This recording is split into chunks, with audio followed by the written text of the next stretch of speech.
Hey, hope you're all doing well out there. This is your August market review. The reason that I put these videos together each month is to give you the straightforward information with no media spin, political angle, or fear tactics that many media outlets use to get more viewers to watch their shows. My goal with this ultimately is to give you the information about what's going on with the markets and the economy, and then ultimately how that affects your investments. Stocks here for the month of August were up across the board. The S&P 500 was up a little over 2% for the month. The NASDAQ 100, which is predominantly technology-based companies, that is the 100 largest companies in the NASDAQ, that was up 3.5%, and small cap stocks were up over 2% for the month, surging towards the end of the month after having a pretty lousy start to the month. So stocks are still right around all-time highs across the board, which is why you see within your accounts, your accounts are doing pretty well right now. So some charts that I have here today. I have a handful of charts, real good content that I want to talk about. But the first chart that I have, and I'll go through these, in no specific order here, but the charts that I have here are really to give you guys some sort of images that you can see, so then ultimately it can soak in a little bit better than some of these pie in the sky type of concepts that investments can really involve a lot of times. So that's the reason that I use the charts for the people that are newer to watching these videos. I like charts just because it's a very visual way to see what's going on with the market, and for me to be able to explain some different concepts that I'm looking at and what I think is affecting stocks and the economy the way that it's moving. So without further ado, first one I have up here is the Fear Greed Index. So this index is a measurement of really people's emotions towards the stock market. Right now we are about smack dab in the middle as we possibly can be. As of the end of August, we were at 52, which is a very neutral spot. On the green side, which green is good, that would be the greed. Problem with greed would be that generally if there's too much greed, then that leads to market corrections or drop-offs, and I'll show you a chart here in a second that kind of correlates to that. On the very other side of things, there's extreme fear, which generally is a really good buying sign. So conversely, extreme greed is generally a sign that it may be time to take a little bit of money off the table, or just rebalance to maybe take some out of some more aggressive positions. So the other chart that I have to kind of go right along with this is the Fear Greed Index over time, and this is just showing that number of 52, but using all the numbers previously in the Fear Greed Index and going back over the last couple of years through the end of 2018. So you can see a couple real low points in there. In 2020, there was a real big low point. Obviously, that was COVID related. Yeah, that was preceded prior to it by a really high greed reading where we were getting close to that 100 spot right before COVID at the very beginning of 2020. And there was a bigger drop before the beginning of 2019. That was the fourth quarter of 2018, where the market dropped off 20% from October of 2018 through Christmas Eve that year. And not surprisingly, there was a lot of fear. That correlates generally to a really good time to buy. The reason that I bring this up is that right now there's some people out there, I've gotten questions where they're thinking, it's like, well, maybe now's the time to take money off the table because stocks are at an all-time high. Now's the time, you want to sell at a peak. For whatever reason, people are thinking that there may be some big drop coming. And who knows, I don't have a crystal ball either. But on the other side of things, there's people that feel that the market is, they may be a little bit more conservative investors and they want to become more aggressive investors because now the market's at an all-time high. So to both sides there, I bring this up because I thought it was an interesting point, because I don't have a lot of people that are kind of in the middle. They that think that stocks are just kind of fairly valued where they're at. So this is a good chart that kind of shows that it's not necessarily that there's too much fear or too much greed out there, and there's no real indication that there's a clear direction based on people being too pessimistic on the market or too optimistic on the market too. So, but those were two good charts I thought that I'd want to bring up to you. I'll go over a couple other charts that I think are really timely based on where I feel the market will likely move here over the next 6 months or so. So first one I have up is household income. So this is since the change since January of 2020. So based on they use a percentage in this chart here, but this is done really well. People are making a lot more money in big part because not just the economy recovering, but some of these big spikes in there is stimulus. So the reason I bring it up is that it creates a really strong case for the economy continually recovering and therefore stocks really benefiting from it because people have disposable income, which generally speaking, people either, when they have disposable income, do one of two things with it. They either spend it or save it. And, not a lot of people are in the position where they could give it away necessarily, but generally it's spent or saved. And if it's saved, it may go into the stock market. If it's spent, well, depending on where that money is spent at, that may also lead to stock prices going even higher. So both are good signs. The fact that there is such a high move within the percentage change since the beginning of January is a good sign, since inflation is also higher. So that was a chart that I thought was interesting from definitely a positive note. Another one kind of going right alongside this was the personal consumption expenditures. So that's how much stuff people are buying. So that's a good sign when people are buying stuff, because our economy here in the US, about 2/3, 70%, whatever statistic you want to look at, 2/3 of it is based on us buying stuff. So whatever that may be, whether it's products or services, but that's what makes the economy move, is us buying stuff. And this chart shows back through 2016, the movement up in us buying stuff based on that's the billions of dollars that that we're buying at.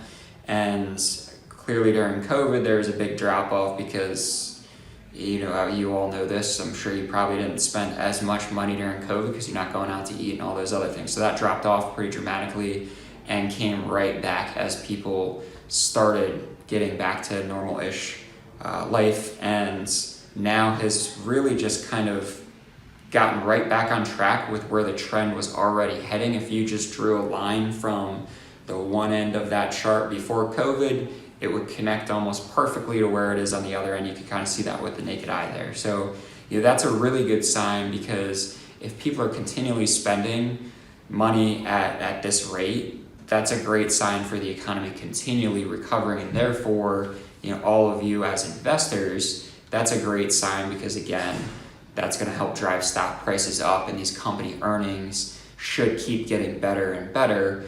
At some point they'll level off as far as the earnings in comparison to previous years, because right now the comparables are kind of coming through this cycle where a year ago at this point we were just getting the economy reopened and things moving in a forward direction. So as we fast forward over the next quarter, 6 months, a year, those comparisons that Wall Street analysts use are going to be compared to this year or this quarter. So which is not a bad thing necessarily, but they're just going to be harder comps for those companies' stock to end up beating. All of Wall Street kind of understands this as a whole. I don't want to get too much into the nitty-gritty of the inner workings of stock movements of Wall Street gibberish. You can watch Fox Business or CNBC for that sort of stuff. I just want to give you kind of some basic underlying examples of it, but it's a good sign overall that personal consumption is moving up at the rate that it is right now. So moving on, the last chart that I had here, and this was one that I just came across it here recently, and not so surprisingly is the case of where people, or not people, but companies, specifically S&P 500 companies, are putting their money. So right now, the S&P 500 companies, based on a quarterly figure, have just about as much money in cash and short-term investments that they've had in any time frame, or at least over the last 4 years here, going back through 2018 based on that chart, and likely even this is a high point because I'm sure in 2018 they had a lot of cash on their balance sheets too. So this is a good sign if you're an investor, which all of you are if you're my client, because that's why we work together. But or for those people out there that are looking at this that are interested in investing money, this is a good sign of why, even though we are at a market high right now, this isn't going to necessarily be a market high at this point, isn't going to be followed by a 30% drop in the market in a recession. So the reason being is because all these companies have a ton of cash sitting on their balance sheets, which if you think of that, that's just like you or I having a lot of cash sitting on our savings account. So kind of going back to that personal income or that household income chart I showed you a couple charts ago, the more money that somebody has that they're making and the more money that they end up saving, eventually they're going to end up spending that money. So, or they're going to reinvest it into, if it's an individual, they're going to reinvest it into something like their IRA or into an investment account that's invested in stocks, something like that to help it grow. Companies do the exact same thing where they'll either spend that money to help their company grow with investing it, or they give it back to shareholders, which is also a great thing if you're an investor because you get that money back. And the way that they do it many times, especially now with the way that that taxes work, is actually buy back stock, which artificially increases the price of the stock. So there's a lot of people on both sides that say that, well, that artificially props up the market, but hey, Apple is one of the biggest buyers of their own stock out there, and their stock has been doing really well for a really long time, and they continually keep doing that because Apple keeps continually making a ton of money. So it's a great thing for an investor when a company decides that they're going to buy their stock back, because you always have somebody out there that then is driving the price of that stock up, and it being the company. So if they can't come up with a better way to spend the money to reinvest it, oftentimes they do that versus paying out a dividend, which some companies still pay a dividend too. But the reason that they don't pay a dividend is because they're taxed on it twice. So, and for investors, you're taxed on it on a not as favorable level, which, your dividend taxes are taxed at ordinary income tax rates versus capital gains, if it's held for at least 12 months, is taxed at a long-term capital gains rate, which is always lower than your short-term capital gains rates, which may or may not change here for the upper end of the income tax bracket in the not-so-distant future. But that right now is the case for everybody, that long-term capital gains are much better than short-term capital gains or dividends. So I thought that was an interesting chart just because of really where stocks are at right now, and the questions of, well, we're at an all-time high, and what's going to make stocks go up from here.